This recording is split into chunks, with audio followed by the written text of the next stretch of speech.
Hey, it's me, WWE Hall of Famer from the LOD, Road Warrior Animal. And who are you?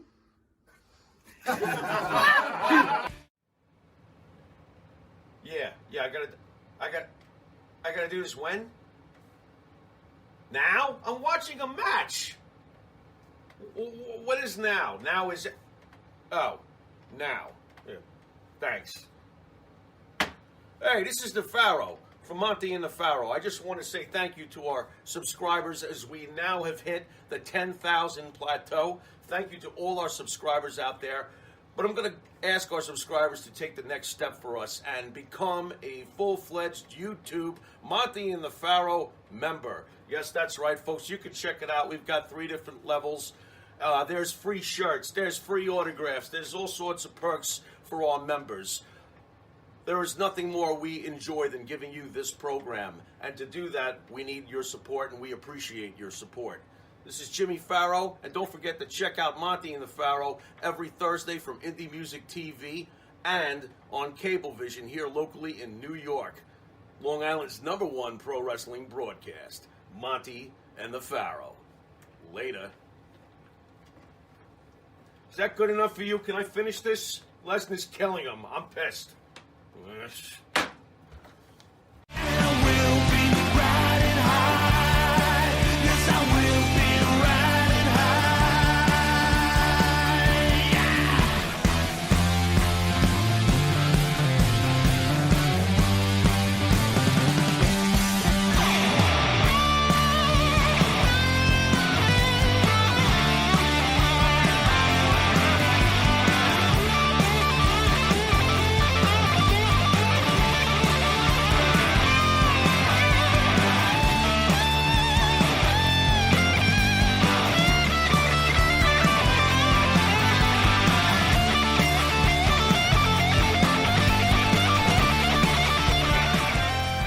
All right, welcome to Long Island's #1 pro wrestling broadcast, Monty and the Pharaoh, seen only here out of Indie Music TV, out of Ronkonkoma, Long Island. At the board, the super producer, the now famous Matty Ice. Matty, Hey, how are you, bud? What's up? I'm doing amazing. Are you ready for Memorial Day? I am totally ready for this 3-day weekend. Are you ready for rain in New York? Saturday, yeah. Sunday, Monday, totally washout rain. Super excited. Unbelievable, man. You get a break, and bam, it gets taken right away from you. That's simple. To the right is the star of the show, Mr. Jimmy Pharaoh. Jimmy, how are you, bud? Well, I'm the guy who co-wrote Here Comes the Rain, so I guess it's my fault. You might have brought Is it that on. the forecast this weekend? That is the forecast. That's freaking horrendous. Non-stop rain. Why didn't anybody talk to the guy upstairs? Let me guess, the line was busy. All right, fine, be that way, big So what's guy. new, man? What's new on your side of the country, man? I haven't talked to you pretty much all week. My side of the country, nothing much. Just getting by, surviving, watching a lot of old Japanese giant monster films. You and those monster films. Yeah, Come yeah. on War of the already. Gargantuas, Frankenstein times you gonna conquers watch the that? world. What do you mean, how many times?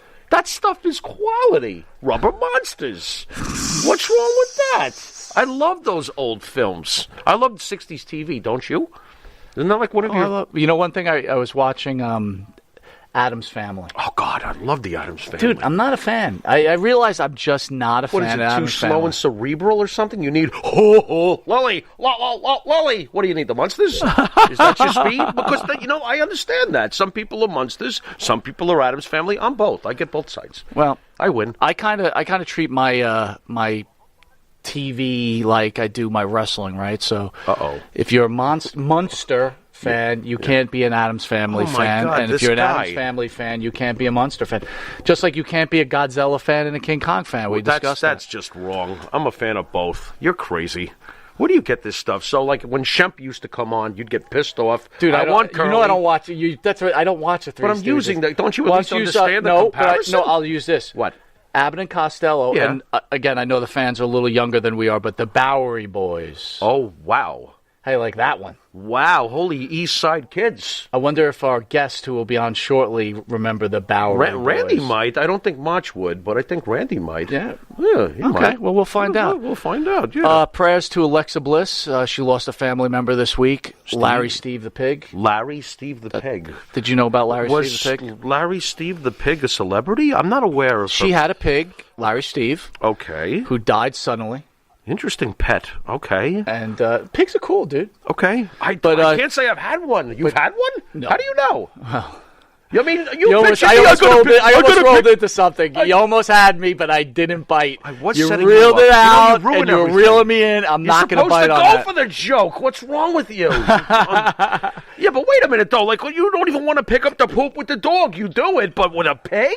How Pigs are you? are actually very clean animals, dude. They and are? they're very intelligent. They're highly. That's why you I don't really doubt shouldn't that. be eating pork.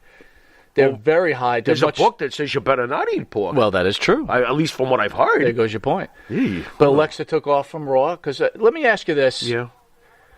do you think if you lose an animal, Yeah. it should be treated like losing a father, a mother, a Whoa, sister?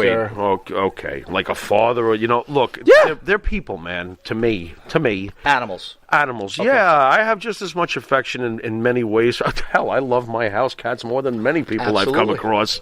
So yeah, I guess so. Yeah, of course. Of Well, course. she took off from Raw, so and I mean, I give Vince props. I hope he didn't give her any shit over it. I doubt Here's the joke of the thing today. How about John Cena getting a whole bunch of heat for apologizing to China for calling Taiwan a country? It's a province. Yeah, well, so he made a mistake. Taiwan's a province. But wait a minute, didn't John Cena go to college? I didn't even go to college, and I know Taiwan's a province. Dude, people make mistakes. What? Wait, let me guess. When he came to that chapter, he couldn't see it? I mean, it's a province. How about he just had a slip? He slipped up. Long Island's a peninsula. You're as bad as those fucking internet trolls, bro. No, I'm not, because I didn't go on there and go, did you want to go to college? Wait a minute. No, what I'm they're doing saying here. is, how dare he Right. apologize to China? What? You're an embarrassment now. The hate for Cena's coming out. Oh, because he shouldn't have You apologized. should to not have China. apologized to Well, China. they haven't apologized for what possibly happened in the lab sometime back, but Well, let's- wait a minute. Let's not forget that John Cena is I don't know. Make-A-Wish Foundation, donates. People got to give people a break out there. Yeah, Come John's on done. already. Okay, he made a simple mistake. I got that. Now that all jokes are aside, but yeah, they should go easy on the freaking guy. Give me a break. It's a joke. I agree. All right, little inside information. I'm really not supposed to say anything, but I am anyway. So, ECW legend Sandman checked himself into rehab. What do you think about that, buddy? Good friend of the show. Yeah, I can't be liking that. Did any more specifics, like substance or something? I guess he has a little bit of a problem. Drinking or something? Oh man! Wait a I'm minute. You know what? Hold on. Paul Olson now says, "What's up with John Cena being a coward and apologizing to China?" Okay. And then Dan Crusader says Taiwan is a country. Really? Because China thinks it's a province. Apparently, what China thinks is all that matters. Well, what According to about what China. about Paul Olson saying, "What's up with John Cena being a coward and apologizing to China"? Well, maybe he feels like China hasn't. Wait a minute, Bruce Campbell Come says, up "No, front Jimmy, for a it lot- is a country." Well, I said it was what China thinks. I didn't say it's Okay, what I think. Okay. So sorry, but All right, back on to Paul. Oh, yeah? Back on to Paul Olson. Back on to Paul Olson. What's up with John Cena being a coward and apologizing to China? Well, maybe he thinks that China owes the world an apology for like those 4 plagues they've unleashed in the last 30 years. Maybe that's what he thinks. He could be one of the... Because this is what I've heard some people think, and if that's what he thinks, then he's more than entitled to feel this way. It's his opinion. It's fair enough. He has a right to his opinion. You know? I say mean, give the guy a break, though. I don't know if John Cena is really the real issue here as far as what's going on with China. Let's worry about the deeper issues as they continue to develop with China, because China's a very interesting situation over there. And a little older news, Buff Bagwell got arrested, I think, on like 12 another- counts, 20 counts. If anyone out there could correct me, that's not a problem. Another guy I like a lot that we've seen come through these doors more than once. You know, Sandman's a great dude, and so's Buff, from what I've seen of him. It sucks. I hope they both get through this and get better, whatever's going on with them. You know, and then we get to see them again down the road, hopefully. By the way, the Wisteria Hall official page says, "Nice shirt, Mike." You didn't even mention I am wearing my Wisteria Hall shirt. There you go. I'm too busy concentrating on a show. It's- Nice shirt. Thank you. There you go. And speaking of Wisteria Hall, I would like to thank the band that sings the theme song for Monty and the Pharaoh. Our own Jimmy Farrell, along with his partner Bart Griggs, make up the band Wisteria Hall. Wisteria Hall sings such great songs as "In My Dreams," "This Life," "Not Far Behind," "Here Comes the Rain." You can find their music on the Wisteria Hall YouTube page, and also give them a thumbs up and a like and a subscribe. You know, they could use it. Great band. Also download their music on Spotify and Apple Music and Reverb Nation. If you didn't notice, you are watching Monty and the Pharaoh, seen here only on YouTube, Facebook Live. Hear us on iHeartRadio, Spotify, Anchor, Twitch TV, Monty and the Pharaoh page, and on New York Cable, Channel 115 every Tuesday from 7 to 7:30, and for early risers, Channel 115 from 6 a.m. to 6:30, and on Fridays on Channel 20 from 2 a.m. to 2:30, where you will see the Condensed. compressed Wow! How do you like that? Oh, nice! Look at you. Mega Powers, Macho Man and Randy Hogan. We'll be right back after this commercial break with the Mega Powers, as they will explode only here on Long Island's #1 pro wrestler broadcast, Monty and the Pharaoh. What you gonna do, brother? The Monty and the Pharaoh Show is brought to you by... Because wine is your second favorite four-letter word. California wine, New York attitude. Good fucking wine. Yeah. Do you treat your dog as part of the family? Well, so do we. So why not celebrate your pup's birthday with the ultimate party box? Check us out on Instagram, Twitter, and Facebook at Party Pup Info, and let us make your pup's party or any celebration perfection. In the mood for a freshly roasted cup of coffee? www.offtherailscoffeeroasters.com.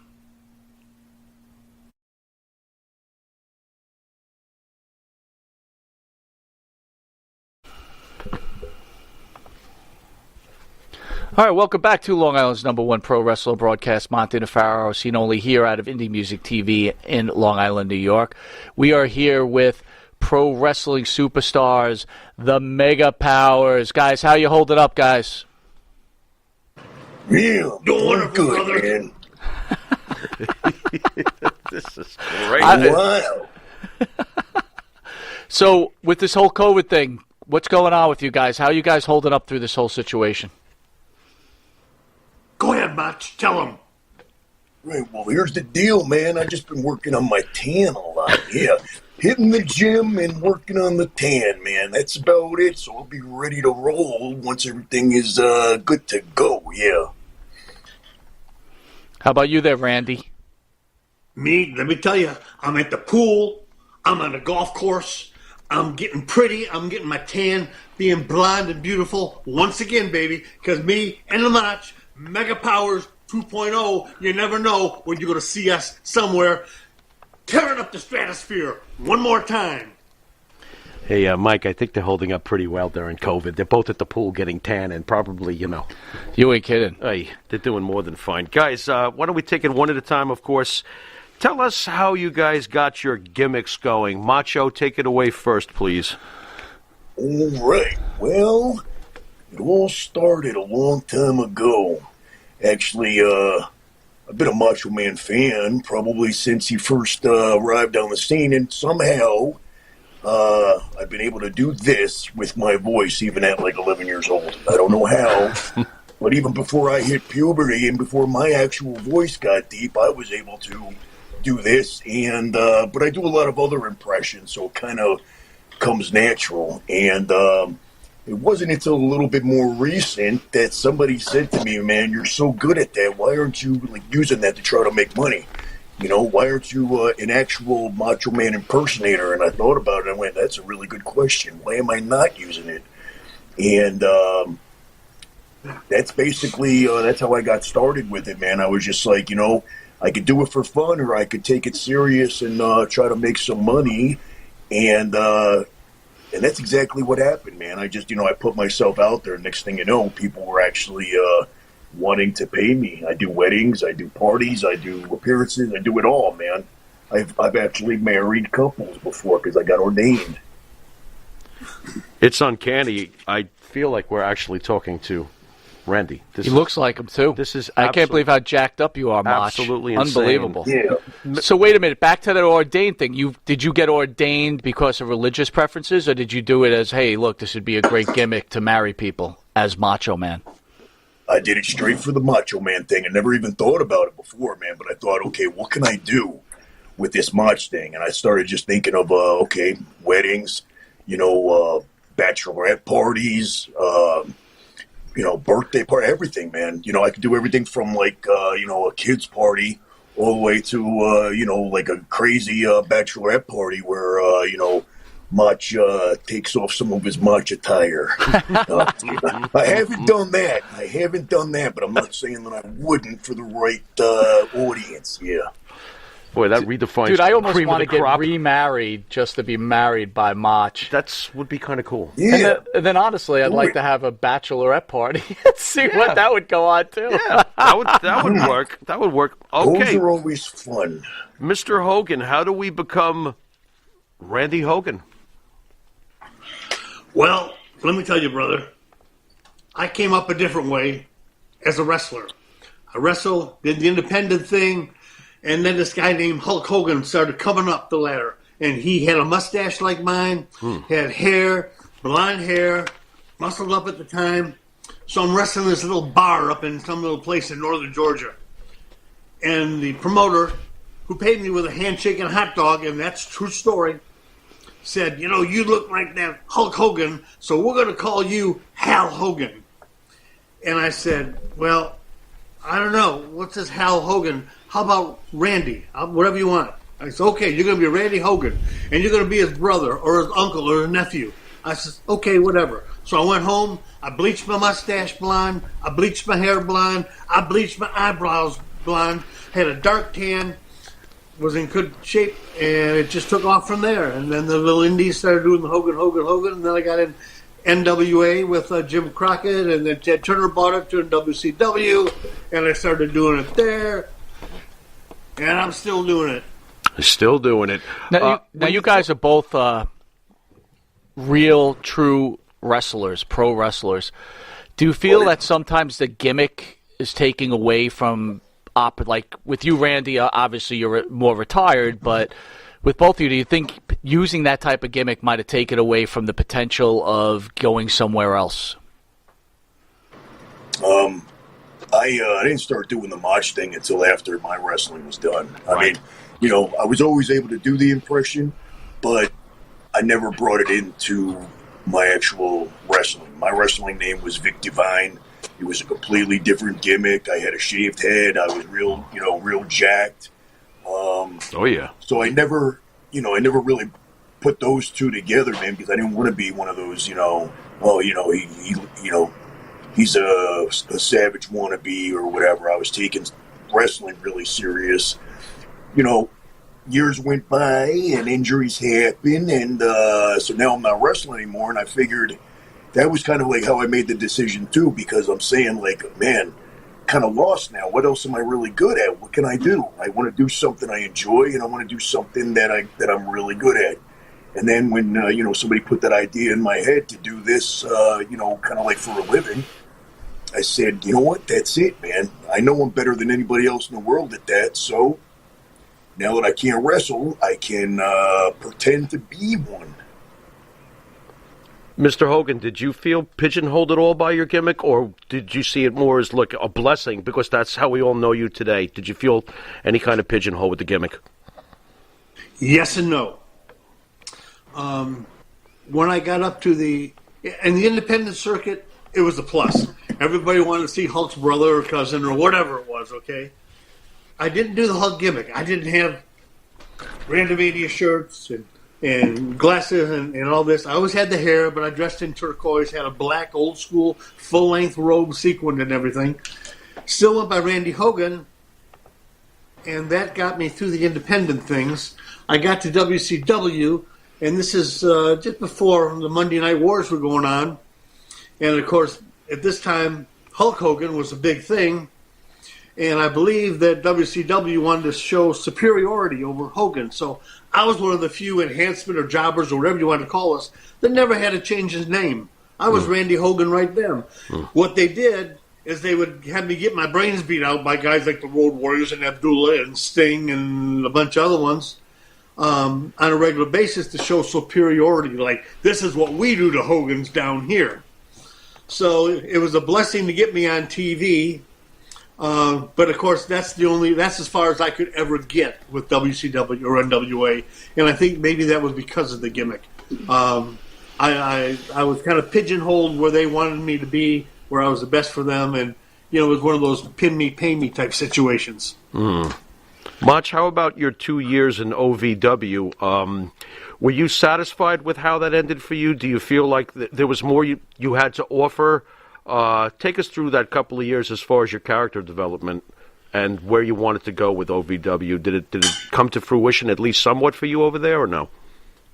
Well, once again, the Mach thing had nothing at all to do with with my wrestling. Right. So I'm down there as Vic Divine, and I'm kind of ashamed to say that I didn't even realize at the time I was being trained by Rip Rogers, and I wasn't even aware that Rip Rogers and basically Randy Savage trained Rip Rogers. Along with Lanny Poffo and Angelo Poffo. That is where Rip Rogers, got his start in the ICW. But what ended up happening was I got down there in late 2005, and I had to pay my dues, man. I had been wrestling for years already, but they told me that I had to start in the beginner's class, which was, locking up, taking a bump. I'm like, all right, man, I'll jump through the hoops, man, whatever. So I think they were just testing me because that was supposed to last like 13 weeks. And after a couple weeks, they were like, do you want to go to the intermediate class? And that was Rip's class. And I'm like, yeah.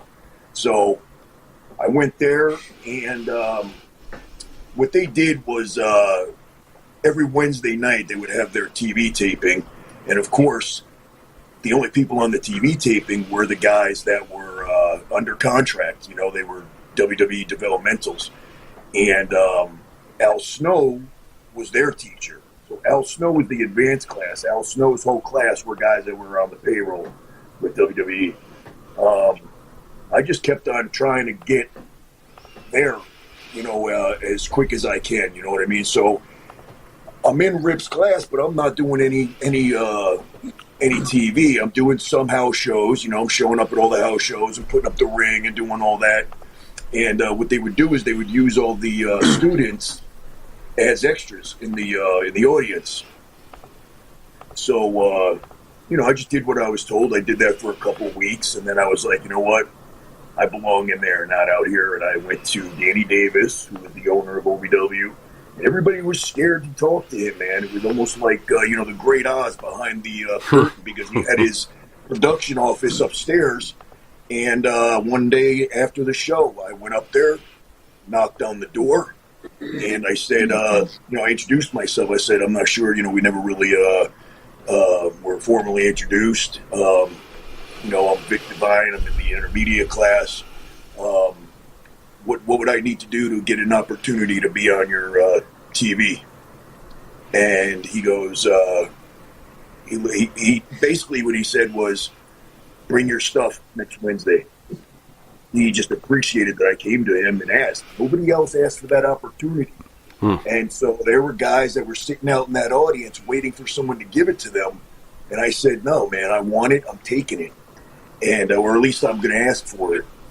And so everything was going good. Then I was invited into the advanced class. And now I was training with the guys that had the contracts.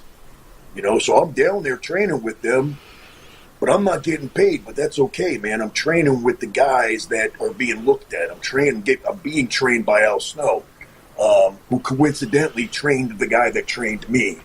Small world years later, you know what I mean? Mm-hmm. But the end of that all came when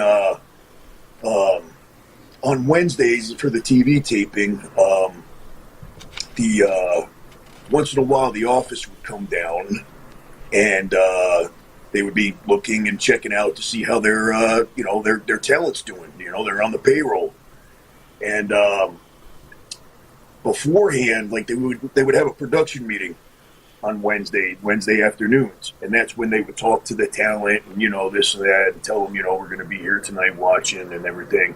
They would have, like, a promo day or something where it's like, show the developmental guy, whoever was in charge at that time of the developmental system. And we'll make a long story short, it was great because I was under, I was in the right place at the right time. Now I'm getting the opportunity to be seen by WWE. So the whole reason why I packed up and moved to Kentucky from New York, I packed up and went there, drove, and I'm like, wow, okay, I did it in a very short amount of time.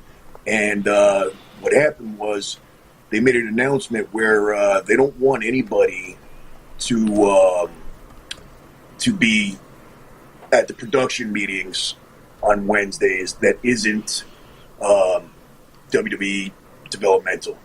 So they didn't want to look at anybody who wasn't under contract. Basically, when the office came there, they only wanted to see the guys that were that they were paying. Mm-hmm. And after that happened a couple times, and it wasn't changing because I thought maybe it was just a couple weeks and whatever. And it turns out that that's the way they were keeping it. And now I said, well, I moved down here to be in front of, the WWE so they can see me and I could get signed. Right. And now that was taken from me, and I was never able to get in front of them again. So I was there for 2 years, and when that happened, I was like, you know what? Yeah. There ain't no reason for me to be here. And 6 months later, the WWE lost their deal, or OVW lost their deal. Right. With the developmental and everything. So, if it didn't happen then, it would have happened 6 months later anyway. Understood. Long story, sorry. That's a great story, brother. All good. Randy, first of all, we've known each other for a little over a year. I feel humbled to call you a friend, number one. So I'm so glad you were able to get back on the show. Here's one thing that I've always felt really special about you. Whenever I've seen you interviewed or I hear you discussing being in the business and being around some of these other guys, you get pretty emotional. Can you tell us what the business meant to Randy Hogan? Well, it goes back to when I was a young boy, 7, 8, 9, 10 years old. My grandparents taking me to the matches. That's how I got hooked on it. I was from Detroit, and we go to Olympia and then Cobo Hall, and I'd see people like Bobo. I'm really old. In fact, Mox, let me tell you, I'm so old, I wrestled with Angelo Poffo. That's Wow. Yes, I wrestled with him. Uh-huh. So, I'd see the Sheik and Bobo Brazil and Werble Snyder, and as a young kid, the original Gorgeous George. Oh, my God. Wow. Pat O'Connor, Lou Thez. So anyways, I grew up as a fan, and as I told you before, to this very day, I'm still a fan. But one of the highlights was we used to go to every show for years, my grandparents and I. And when I got to be about 16 or 17 years old, and I got my driver's license and had a car, one of my proudest moments was I got to go down to Cobo Hall and I got to buy the tickets and say, Graham and Gramps, we're going to wrestling this week. Nice. After them doing it all those years. Very emotional. So the first time I stepped in a ring, a real live ring, to train, I got tears in my eyes because I could just feel my grandparents, and of course they were long gone in that. And it was just very emotional. So I keep going back to that all the time of what it meant to my grandparents and how they instilled the fun and the action of the sport. And of course they believed every last thing was, this guy's going to get it. We're going to go see Dick the Bruiser, and he's going to wrestle the Sheik, and boy, it's going to be a bloodbath. And it was just so exciting for me as a kid, and I grew up that. And now that I'm old and Older. Luckily, things have turned, well, yeah. Older, not old. In all honesty, this Thursday, brother, I'm going to be 70 years old. Congratulations, 70. Randy. This That is Thursday. friggin' That's awesome. old. Awesome. I'm still awesome. pretty, though. Anyways, There you go. There you go. going to these conventions and that, I see these little kids coming up once in a while, and it puts me right back. Those little kids looking at me or looking at some of the superstars I'm surrounded by, and I'm watching the looks on these kids' face, and it's the same as me. So that emotional involvement started probably 65 years ago and carries right on to today. And I see these little kids. I did a convention a couple months ago up in Rome, Georgia, and it wasn't the ones up north are really first class. This was a rural town, Rome, Georgia, working class people coming in, and the little kids, and I think it was maybe $10 admission, whatever. Little kids coming up say, "Could you autograph my arm?" Now, yeah, I'm going to charge $20 to autograph a little kid's arm. No, I'm seeing myself, standing by the aisle watching the wrestlers come in, trying to get an autograph once in a while. So, man, I signed more arms than I did pictures in that. Wonderful experience. But that's the emotional tie that I have, and I still feel for these fans, young and old. Randy, I got to tell you, you are one of the most jovial people personally that I've come across in this business. That we've been doing this for about 4 years or so now. At this point, maybe a little bit less or What'd you something. say, 4 years? Yeah, but 2017, bro. It's going Really? quick. Shit. Yeah, it's going That's a quick. long time. And we've come across probably about 100, wrestlers over the time, and you are clearly, to me, one of the most jovial guys. You are so happy to be involved in wrestling still to this day, and it's obvious. It rubs off on other people, and honestly, if there were more wrestlers like you, I wonder how the business behind the scenes would be, because you truly love this business, I can tell. I love everything about it. Everything about it. Randy, I just Russell, wish I could get back in the ring, and you never know. You never know. Russell Campbell says happy birthday. Ah. 70's a big one. Ah, And Mach, Thank Todd you so B. much. Craft says, last Thursday was the anniversary of a Macho Man's death. This is a nice tribute to him. What would you say, Mach, if you had a chance, God let you to say a couple of words to Randy Savage? What would you say to him? I would probably thank him for all the years of entertainment, and I would thank him for being so creative and so awesome that it now gave me something that I can do. Because if he wasn't as awesome as he is, then I wouldn't be able to do, nobody would care about the impersonation. He stands out. When people think professional wrestling, man, they, that's the guy, man. You know what I mean? And he's because of who he is, it's given me a way to do something really cool, meet some fans, make some money, and it feels good when you're doing something that you're really good at, because then you don't feel like, they say if you do something you love, you'll never work a day in your life. And every time that I do this, whether I'm making money or I'm not making money, I love doing it. So I guess I would just say thank you, man. Thank you, and I'd probably just want to pick his brain is what I'd want to do, and find out how I could be even better. You know what I mean? Did you ever get to see Savage wrestle in person? Did you ever get, to at least, come across him live at an event or something? Yeah, I remember 1987, Madison Square Garden. It was my first time ever to the Garden, and my cousin took me for my 13th birthday or something like that. And the main event was Honky Tonk Man versus Macho Man. Ooh. And Jimmy Hart was going to be suspended in a shark cage. He was going to be suspended above the ring. Okay. And when I saw that match, man, I ran down from my seat, I remember, and I ran from my seat down to the barricade to take a picture of Macho Man and Elizabeth walking up the ring steps. Nice. I have that picture, but I took a screenshot because it was televised on MSG Network. I took a screenshot of the TV, and you could see me taking that picture. You see me standing up on a chair. You see 13-year-old me standing on a chair, one of them old school, those cameras, that you wind the... Now I'm sounding ancient. But, yeah, man, I mean, that was, I believe that was the first time that I ever saw him actually, in the ring. And, man, let me tell you, there's something about Madison Square Garden. That was the first time I went there.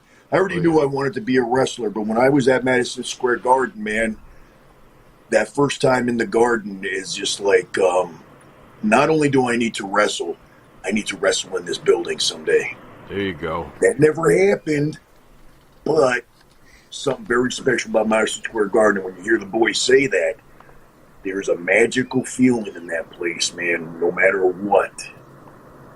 No doubt about it. Madison Square Garden is, after all, the home of WrestleMania. It'd be nice if they would bring one back instead of all these open giant stadiums nowadays. Could we go back to WrestleMania at the Garden? What's say the Mega Powers?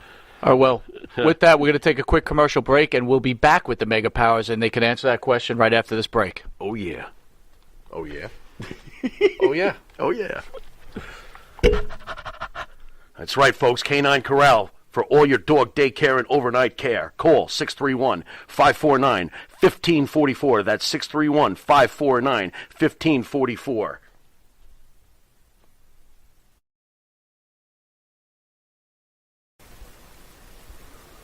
M&J Video Games and Collectibles. Sport and non-sport cards, wrestling items, autographed items. We buy, sell, and trade. M&J Video Games and Collectibles, located at 1049 Queen Street, Southington, Connecticut. Call us at 1-860-479-9223 or 860-93-GAMES. M&J Video Games and Collectibles. Jimmy, I got to take a dump. What? No, I mean I need a dumpster. Well, for all those needs, you need to call Big V Dumpster Rental, Long Island, New York, 631-900-DUMP. All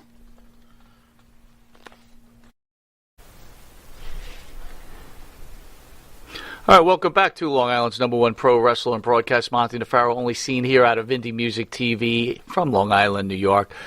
We're welcoming our special guest, pro wrestling superstar, Mega Powers, Randy Hogan, and Macho Man. All right, guys, let's get back to it. I was just mentioning WrestleMania, of course, being its origin being Madison Square Garden. But you know what? Let's switch it a little bit. I wanted to ask you guys, why do you guys think that there is no longer these fantastic characters such as Macho Man, such as Hulk Hogan?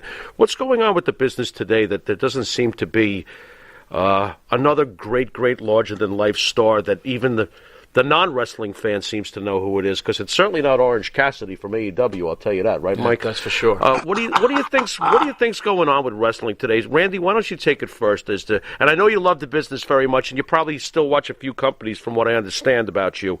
But what do you think is missing in this business that we don't have a Macho or a Hulkster?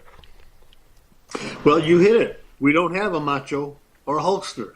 You know, my wife, she's never been a fan. We've been married 10 years now, and her only involvement in wrestling has been through me. So she'll watch it on TV, but not really a fan. But she said, what happened to some of the characters? Like you mentioned, Hogan, Macho. Now here's a mid-card type fan, okay, that's asking the same questions that we are. What happened?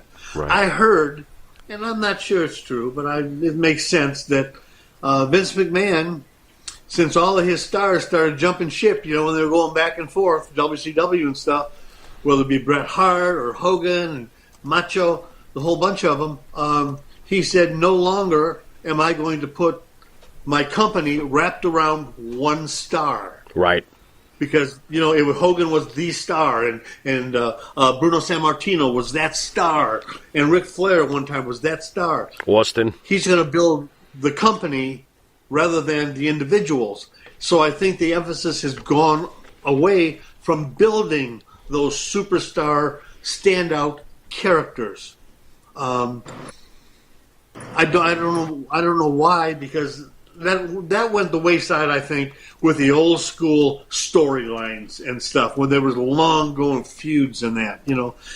There's not going to be another Undertaker or a Hogan or guys like this. I don't know what's going on with the Fiend. Now I thought, there's a character. There's something to get built, kind of like Kevin Sullivan when he started switching over to doing the Lucifer thing and the chewing the beetle nut with the Buddha Dean on the 7th floor of the temple or whatever those were characters that drew people. Now everything's cookie cutter. The matches are all cookie cutter. There's just no individuality. So there are no superstars. Now even the little guys are making, $300,000, $400,000, $500,000 a year now. Unheard of back then. But as far as the main superstars on the horizon, I don't see any of them. I see them just chewing them up and spitting them out. That's what they do. Look what they started to do at one time with Ricochet, okay, little guy. Like what they did with Rey Mysterio. Another little guy, they built him up, he beat the Giant, he had the title and everything else, and now they're doing absolutely nothing. On and on. Sheamus the same way. He's almost being a character now, and he was a heavyweight champion. So they just give him a little shot, and for whatever the reason, they spit him out. And now, of course, Roman Reigns is the big thing, and we'll see what happens there. Macho, how about you, Macho? How about a guy like Kevin Owens, who my partner all the time says he looks like my mailman? Now, I love Kevin Owens, but what do you think might be missing in today's product to bring back the charismatic, over-the-top household names that we had, such as Macho and Hulkster?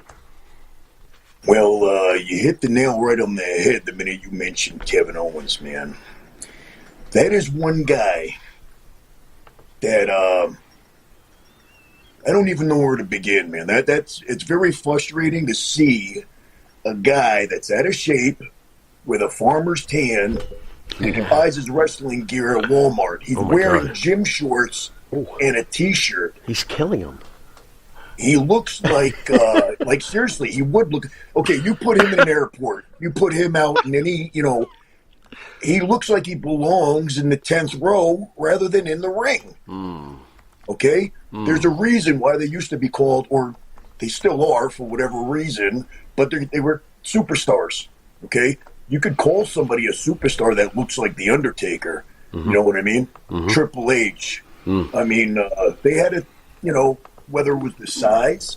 And I just think that they don't make guys that big anymore. You know what I mean? Like, you just don't see guys that are like 7 feet tall anywhere. It's almost like, they're out of production. I don't know, man, what happened to the human. There's a shortage on monsters. Yeah. Yeah. But when you have one, every once in a while you got a Braun Strowman.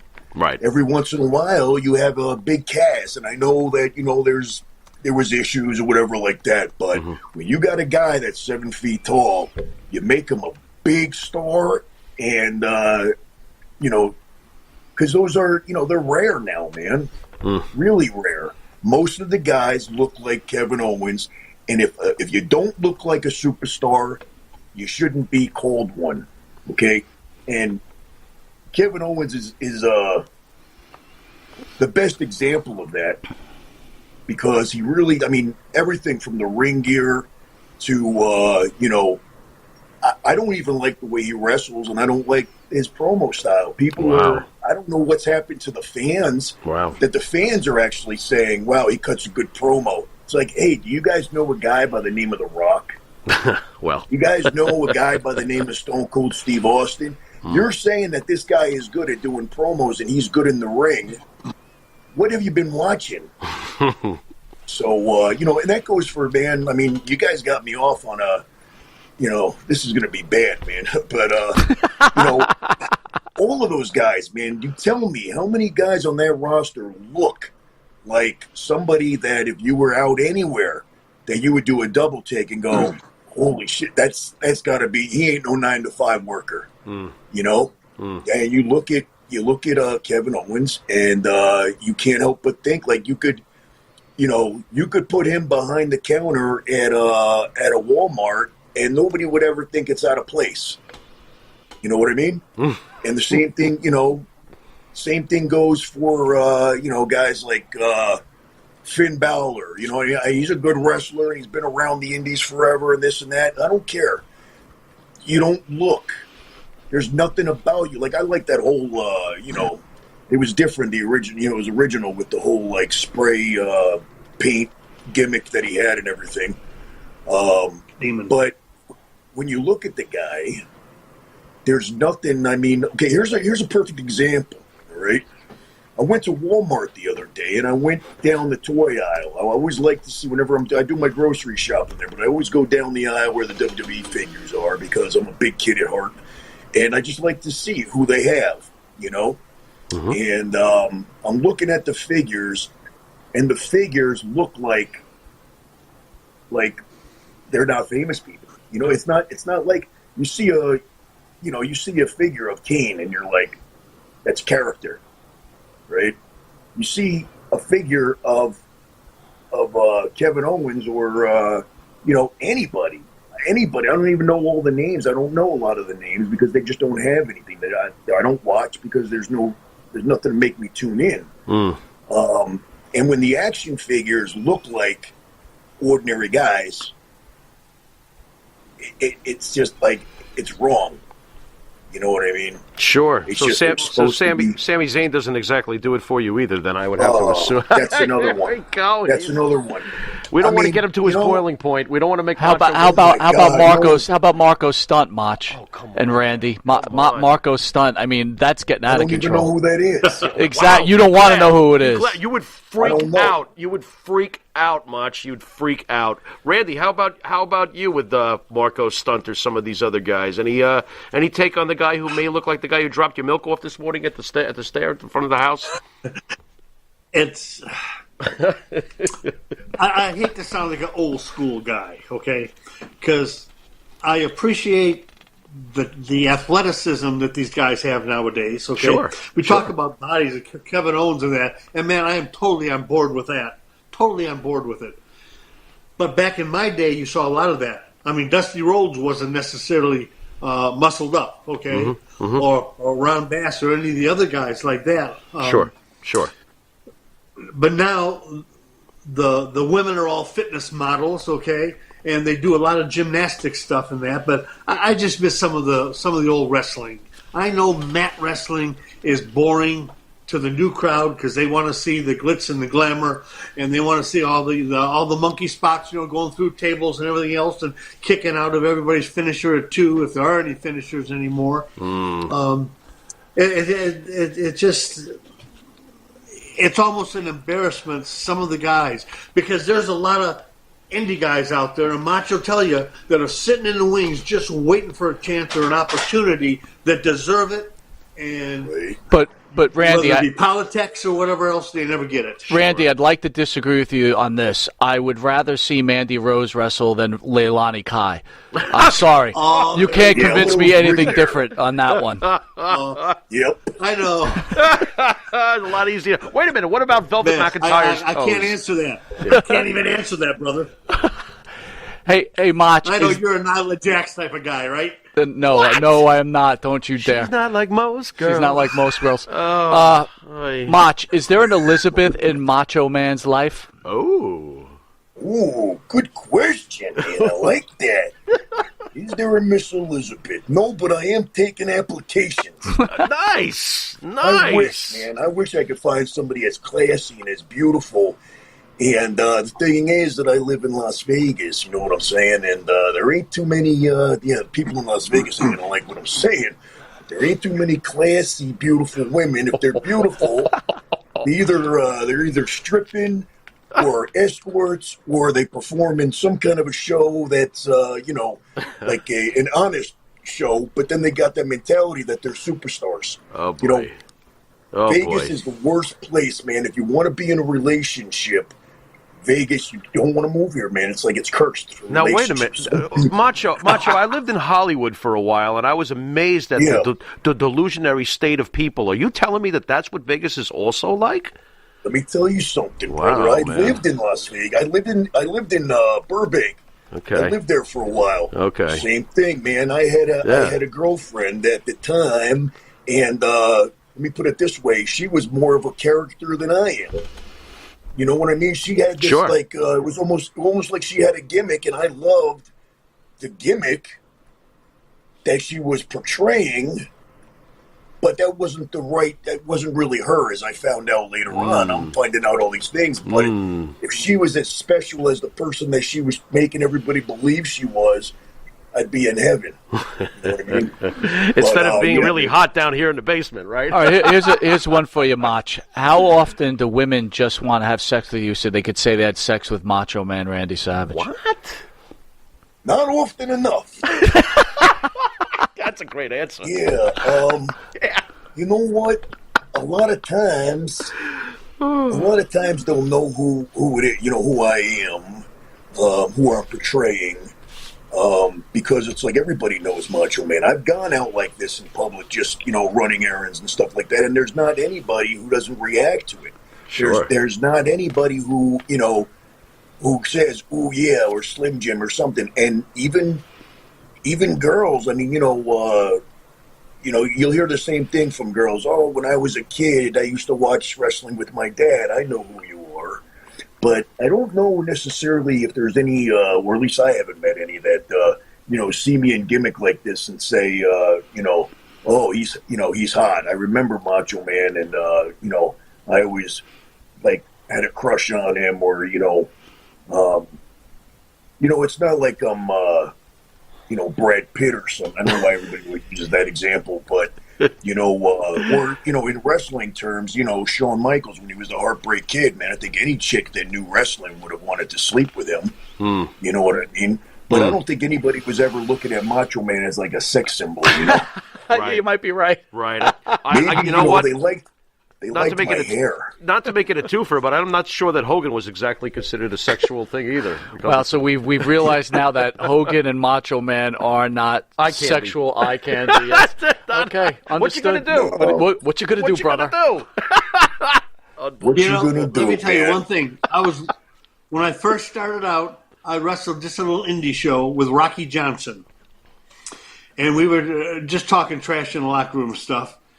And we were talking about payoffs because at this time I think I was making maybe $20, $25 a night. And he said, that's every young guy's dream. 6-pack, a ring rat, and a $25 payoff. There you go. And a hot dog. That was it. And a hot dog. But yeah, 6-pack and a ring rat, and that was it. There you go. Randy, can you tell us what your favorite match all time is?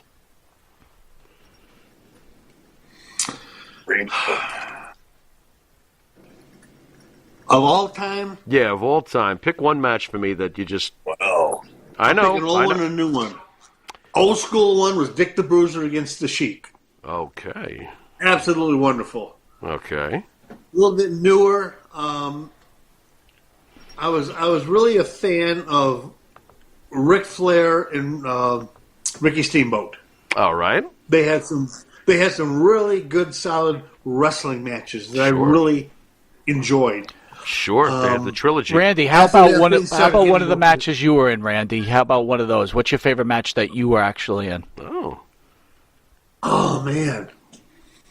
Well, the ones I got the most notoriety out of was, of course, me and Vader, and me and Abdullah the Butcher. Now, I really enjoyed working with Sting. Sting was one of the guys that he would give you a couple of spots. These other guys, they just didn't have a whole lot of respect for you at the time. But I had a lot of indie shows that I really, really enjoyed coming up, guys that didn't necessarily get on TV or anything. But again, we talked about the talent that's out there, indie workers that just never get the chance. And I was up there with a guy, Buddy Valentine, who we went all over Florida, a feud for almost a year. Again, great worker. He's went as one of the Valentines, but that was it. But I guess the matches I will always remember is Abdullah, and especially Vader, because that was my roughest match. And I was going to say, how did you survive that? I'm paying the price today. Let me tell you, you don't feel it as much back then. When you're in your 20s or 30s or even 40s in my case. But now everything starts falling apart, the heart starts going a little bit, and then you have the knees replaced. And this past year I had my ankle replaced, and I got some neck surgery coming up, and it's all from stupid stuff I did. But man, I wouldn't change it for the world. Hey, Mach, we've had Lanny Poffo in the studio quite a few times, good friend of the show. Do you have any sort of relationship with Lanny? And if so, has he thanked you for keeping his brother's memory alive? I have spoken to him through email. I introduced myself, who I am, and, I mentioned to him that I would like to do something with him, do an appearance together at an indie show or do, I just thought that it would be good money for the both of us, and I thought that it would just be, something that fans would enjoy because, they've never seen that. You know what I mean? Except for like the Jay Lethal stuff that, he was, they did an appearance together at TNA, if I'm not mistaken.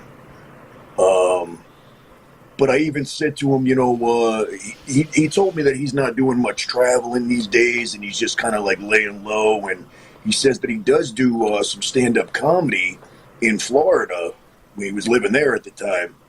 And I was just like, man, I'll fly out there, man, just to do something with you, man. I'll come out. We could do a skit together, man. You know what I mean? Just you do your thing, but at some point during the show, I'll come out. We could do a little banter back and forth, and it's just I just wanted to be able to work, with him, just because I thought, it would be great for me. You know what I mean? As a huge fan of Macho Man, I was a huge fan of the Genius too, man. I really liked that gimmick. But I just thought, that would be great on the to check off the bucket list. It would be a great goal to accomplish, and. I actually asked him if we can, because I figured that he had the rights to, Macho Man's estate. So certain things you'd have to get permission, And I asked him about, hey, would you mind if I did this or that or whatever? I wrote to the people, I forget the name of whoever the company is that puts out Slim Jims, and I actually wrote them an email saying, because they started using Macho Man again, not in the commercials, but for their packaging and stuff. They got this new Savage Slim Jim. It's a bigger Slim Jim. And I was like, hey, man, if they want to start doing commercials again, if I could get the okay by Lanny to do the same old school commercials, and he told me that it's not up to him. Randy's widow. Mm-hmm. She's in charge of everything, and I couldn't contact her, and he was like, "Don't even try to," because she's like in a bad place, and she doesn't talk to anybody about any of that stuff. So Understood. Yeah, but I think if it was up to him, I think he would be all right with it, man, because he never put me over himself. You know what I mean? But I hear from people that he's put me over to them, and. He was nice to me. He was cool with me, but he never really mentioned anything about what he thought of what I do. Mm-hmm. Well, he's got a hot girlfriend in Ecuador right now, so I think he's probably not paying attention. Yeah, he's moved to Ecuador. Yeah, so. he's in Ecuador. Yeah, hanging out. Yeah, I knew that, but I didn't see that he's got a little hottie with him. Yeah. And go Lanny. Yeah, there you go. With his legendary jump rope, but we won't get into the size of his legendary jump rope. Anyway. Maybe that'll explain it. Oh, yeah, he's a poet and he knows it. Guys, I want to thank you so much for coming on the show tonight. Can I ask you both, what can we look forward to as far as seeing you guys in the future? Mr. Hogan, take it away first. Where can the fans look to be seeing you? Oh, man, let's see. Next weekend, 12th and 13th, I'll be in Jacksonville, Florida at the River City Wrestle Fest. Followed 2 weeks after that with your buddy Eric Sims, ESS, Boardwalk Buds in Atlantic City. I'll be there with Shiki, Brett Azar, and Val Venus. August, I'm going to be at a show up in New York at the International Pro Wrestling Hall of Fame inaugural ball, I guess. And I'll be doing some color commentary at the matches that night. So So that's the next few months coming up, and then some other things later in the year. Randy, where else can the fans find you? You have your own Facebook or other options on the internet, Randy? Facebook. That's the easiest way to get me. If you're looking for Randy Hogan stuff, just go to Facebook and look under Randy Hogan stuff, and you'll see everything. You'll see the podcast. You'll see my merchandise. You'll see where I'm going to be and everything else. So that's the place. Awesome. And Mach, how about you? What can we where can we look forward to seeing you in the future, and where can fans find you on the internet on a regular basis? Well, as of right now, man, because of the COVID thing and everything, man, nobody's really knocking on my door. So right now, all I'm doing, I'm doing a lot of cameo videos. I'm doing a lot of, self-promotion, just trying to get my name out there, trying to become a social media,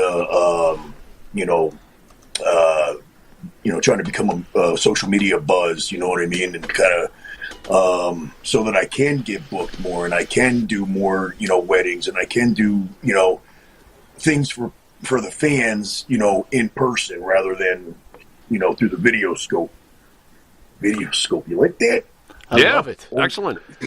So, guys, we usually end this with the Pharaoh's final question, but I think we're going to take a little twist here. So I'm asking you each. Randy Hogan, I want you to ask Mach any question you want, and Mach, I want you to ask Randy Hogan any question you want. Oh, wow. This is different.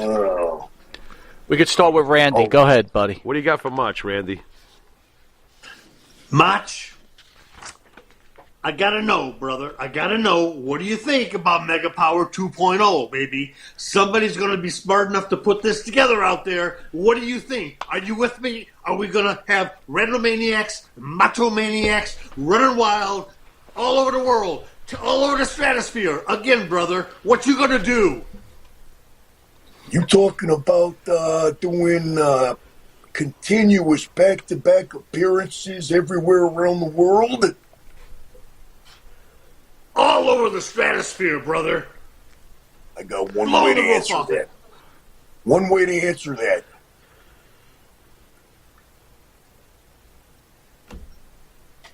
Shake my hand. Uh-oh. I got you, brother. Yeah. We have history going on here, Vince. History. If you're out there and you're booking events, man, you better do the thing. Yeah. Because you're missing out if you don't. Yeah. All right, We'll Mach. be listening, brother. Mach, what do you We got? will be listening. What do you got for Randy, Mach? Ooh, all right. Well, you said that your birthday is next week, and you're going to be the big 7-0. And I know your body's beat up because I wasn't around as much as you during my wrestling career, but I got injuries that don't allow me to wrestle. And believe me, I want that one more match. I have it all set in my head of, who I wanted to be with and where I wanted to be. And I got all this, ideas about the match and everything. The only problem is I got spinal stenosis and I can't do any of it. So my question to you is, man, do you really see you wrestling again in the future, even if it is just one more match? And if it is one more match, who is it going to be and where? If you have it all, planned out in your head. Will there be one more match? Let me tell you, brother, in my head, in my mind, there's a lot of more matches. But like you said, and I got the stenosis stuff going on too, so chances are, unless somebody wheels me up there in a wheelchair, and again, this macho man guy, I know he can't get in there and do a whole lot. I can't do a whole lot either, brother. But let me tell you, we could blow the roof off that place. Just walk into the aisle. We could do it. So my appearance match, one more match, would want to be with you, brother. Ooh, yeah. You talk about the Mega Powers exploding. I'd like that, too. I think we could do it, man. We could just work around. We could work around both of our injuries and just kind of have the most boring match in the world. I think that's great. Yeah, I would do it, man. I would do it almost like making fun of all ourselves. All we got to do is style and profile, brother. That's all we got to do. Style it and profile it. Whoever's out there listening, if you're a promoter be the first one to jump on that and book us because somebody's going to do it. It might as well be you. I'm telling you right now. I have a strange said. feeling that Monty Nefaro may be bringing up the Mega Powers early fall coming up. I'm So ready to get a hammer and start building a ring. That's are you what I'm talking thinking. about? Let's build the ring. guys, right I here. want to thank you for joining Long Island's #1 pro wrestling broadcast. What an honor that both of you took the time out to join this show. We thank you very much. The fans loved it. You both were very entertaining. Thank you for answering the questions. And again, I look forward to seeing you guys soon. Thank you so much. Yeah. I am truly honored to be with you guys again. Much it's my pleasure talking to you too, brother. And we are going to see it again real soon, you and I. That's right. We're finally going to do it, man. You and me. Be a man, Hogan. Yeah. Be a man. Be a man. We'll talk to you guys soon. God Thanks, bless. guys. Dig it. Right. Thank you. So, Jimmy, what'd you think? That was awesome. I had a ball with them. How Great job, great, Matty Ice. great job, Matt. Way to go, brother. Great job. Thank you, thank you. Yep, they're both wonderful. How great impression. fun was that? That was fantastic, man. First of all, I have a soft spot for Randy Hogan. Always course. have. He's The a guy great is guy. a great guy. Yeah. Always love talking to him. He's a Yeah. great human being. Yeah. And great job. Yeah. So coming up next Thursday, it's you and me. Mm-hmm. I want to let the fans, it's just me and the Pharaoh, will be bringing back head-to-head. Oh, we are. And in honor Nice. of the Ultimate Warrior, the head-to-head matchup. So I want you to get your thinking We didn't caps talk on. about this yet. What Will are you be springing on me? Ultimate Warrior, Against who? Sting. I like that. You like Plus it? They're connected back in the early. Yeah, that's cool. Wow, that's interesting. And then Saturday at 5 p.m., we have WWF former tag team champion Jules Strongbow in studio. Wow. That's at 5 p.m. One half of him and Chief Jay Which is, Strongbow. for us, Boy, oh I think boy. that's a real fun. That was great. Fun time interview. Period. Great time period for us. And then on June 10th, in a very rare interview at 9 p.m., Mm-hmm. Never Comes to Town, the Tonga Kid will be live in studio. Nice catch, man. Dude, Nice Tonga catch. Kid, bro. I love these guests. These Tonga Kid guests. This is great. I think Nice I'm catch. very, very excited for it. Yep. Then on June 17th, we have the Okay. author of the book The Job Man, Mr. Chris Maltier, Sweet. will be joining. Now, Chris was wrestled in the AWA. Mm-hmm. He called himself the Job Man because he was a jobber, and he's got a lot to say about other enhancement talent. So I think it should be really he's pretty fun. proud of his craft, that's for sure. Go on. And then on June 19th at 10 a.m., that's a Saturday. I put 10 p.m., but maybe I should change that. 10 p.m. It's I don't have to 10 get up early. a.m. 10 I have to We get up have Magnum early. TA, bro. Wow. What did Magnum mean to you, bro? Magnum was just so big time, and then he was in his car accident. Magnum TA was top of the card. Magnum TA. When I think of Magnum TA, I think of fur coats with Dusty Rhodes. I mean, Absolutely. What are we talking here? Magnum TA. Magnum TA. Guy was on the verge of being a world champ. Oh, it's a huge guest for us. It's going to be fantastic. And then we have a special Monday show. Matt, we're pretty busy, bro. A Monday show on June 28th at 4 p.m.